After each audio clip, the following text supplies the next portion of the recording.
Hi, it's Matthew Holt doing one of my entirely high-tech interviews on my phone with Stephanie Tilenius and Connie Chen. Stephanie's the CEO and Connie's the Chief Medical Officer of Vida Health, which is not quite brand new, but 3 days old officially as a company. So let's start. Stephanie, tell us what Vida Health is, what it does, and why you're special. Vida is a health coach in your pocket. We have a mobile app we just launched in the App Store, and we have a marketplace of providers that have experience in over 20 different health conditions. So we instantly match you with a coach, and we provide help, whether you want to lose weight, detox from sugar, lower your cholesterol, lower your blood pressure, reverse diabetes, avoid diabetes, or manage, frankly, any chronic condition. And the nice thing is we instantly connect you.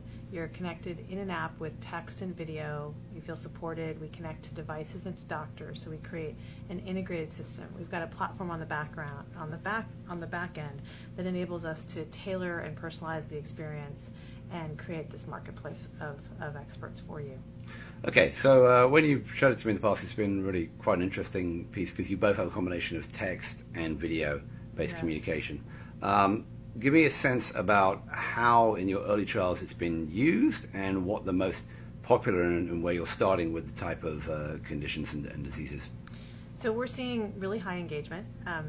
People start out with text and video. They use video to connect for longer conversations, and then they just use text for day-to-day connection. So we have both synchronous and asynchronous. We're seeing 80% engagement week on week, and then people are staying in the app for 12 weeks or more because they're feeling very supported and they're achieving their health results. And we have chronic patients who have prediabetes or diabetes or have heart health issues or just trying to lose weight and reduce stress, and we're seeing on average 50% of patients lose over a pound a week. So good results, and we're getting good feedback on the product. Great. So Connie, just to shift to you for a little bit, what in terms of sort of conditions, you're sort of on that borderline therefore between sort of the weight loss coach and people who really are sick. Mm-hmm. You're obviously an MD. Full disclosure, Connie used to work for Health 2.0, so we know her very, very well. But she's a Stanford and Harvard, Stanford, and UCSF trained MD, right, all of the above, and has talked to me a little bit about some of the trials you're doing, sort of more with the provider side, and how you think providers are going to be using this type of tool. Yeah, so one thing we've been thinking a lot about is how we stay very close to your physician, because we talk about our model as a continuous, collaborative, connected model. So you see your physician, but we really fill that space in between with a warm handoff and provide you with all the support you need to reach those goals. So in our primary care pilots, we've been focused on sort of like the common diseases. So we have a collaboration with a community clinic here in the Bay Area where we've been helping their patients, again, lose weight, manage diabetes, lower their blood pressure, lower their cholesterol. We have some more serious conditions that we're working on. So for example, we have an ongoing clinical trial at MD Anderson where we're helping patients who are recovering from a diagnosis of leukemia or multiple myeloma. So these are very serious conditions where patients have weakened immune systems and have been through quite a bit. Again, with to this model of continuous care, these tertiary medical centers are really set up to provide specialized guidance around chemotherapy.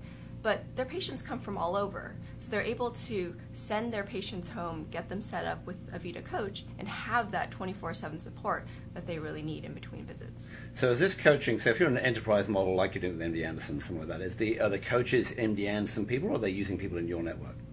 Yeah, so it's funny, we've had a lot of conversations with providers where initially they've been really gung-ho to use their own providers, but when they see the advantages of a marketplace, they love what we're doing because we have tons of experts across, as Stephanie said, 20 different specialties across the country of all different ages, cultural backgrounds, personalities. We can really match you with the best coach for you, and that's part of our secret sauce. We've developed our own method in terms of figuring out what's the coach that's going to make you most successful. So Stephanie, in terms of that, you've done the dual launch then. You've done actually direct to consumer that you can download the app and use it for 15. Hang on, you had a price on there and I forgot it. $15 a. $15 a week, and the first week is free. Right. And for every friend that you refer, you get a free week. Okay, so that consumer model, you also are working obviously with larger enterprises who are going to be somehow building this back or rolling into their ACO strategies. You personally come from more of a consumer background. Connie obviously comes from more of a medical enterprise background.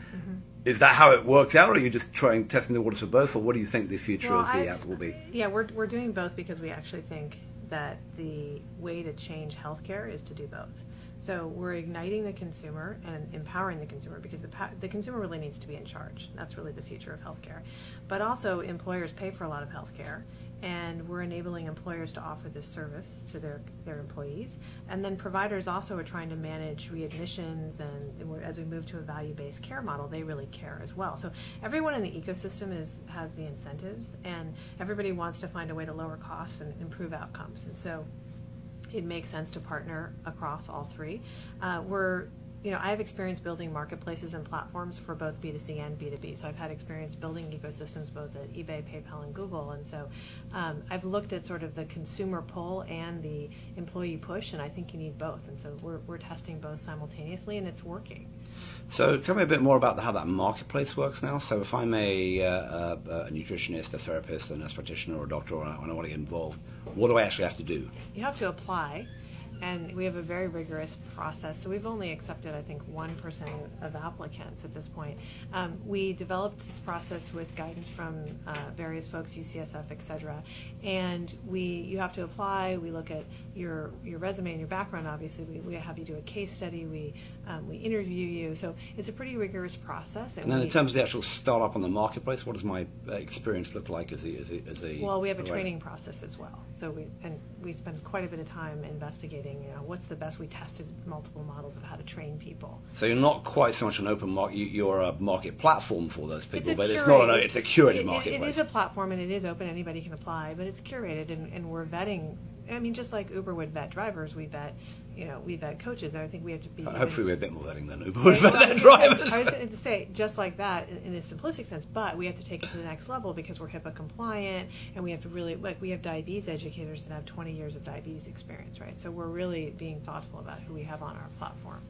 And Connie, what do you think in terms of the different type of professionals? Obviously, you've got nutritionists and other coaches on that, but you also have nurse practitioners and doctors. What do you think the mix will end up being in terms of sort of these mix of sort of the more lightweight diet stuff all the way through to people who have cancer or heart surgery? Yeah, so again, we're a platform, so we see ourselves moving upstream and having nurse practitioners and physicians over time, and also moving downstream into more peer educators. At core, we've developed a lot of know-how in terms of figuring out who has the knowledge and kind of attitude and ability to make people really successful, and trying to figure that out in our curation process, and always honing that algorithm is something that we invest a lot in internally.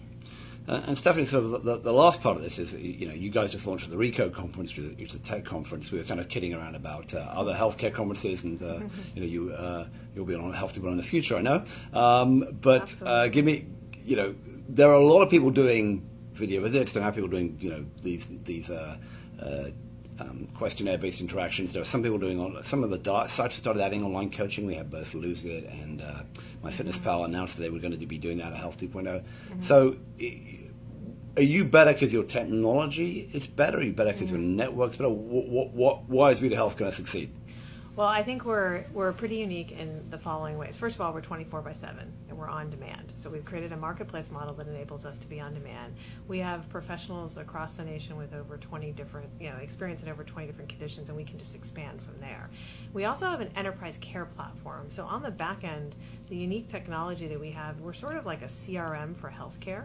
So we enable a coach or a medical provider to have a one-on-one communication with a patient. They can also have one-to-many. So let's say they have thousands of people in a diabetes program or a heart health program. They can communicate 1 to 1,000 and 1 to 1. And we have a dashboard on the back end that shows all the different patients for a given provider, and they can see the activity, the progress, they can see alerts, so they can actually manage their client base in a much more productive, efficient way. So that it's that platform that really enables us to be different.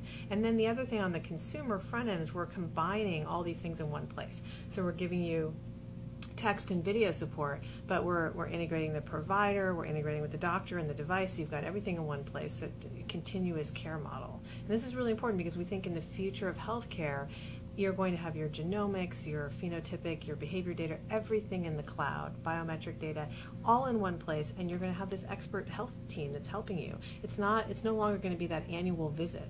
You're going to have an ongoing view of your health, and you'll be able to prevent disease and manage your health in a much more effective way. So it's quite an ambitious plan.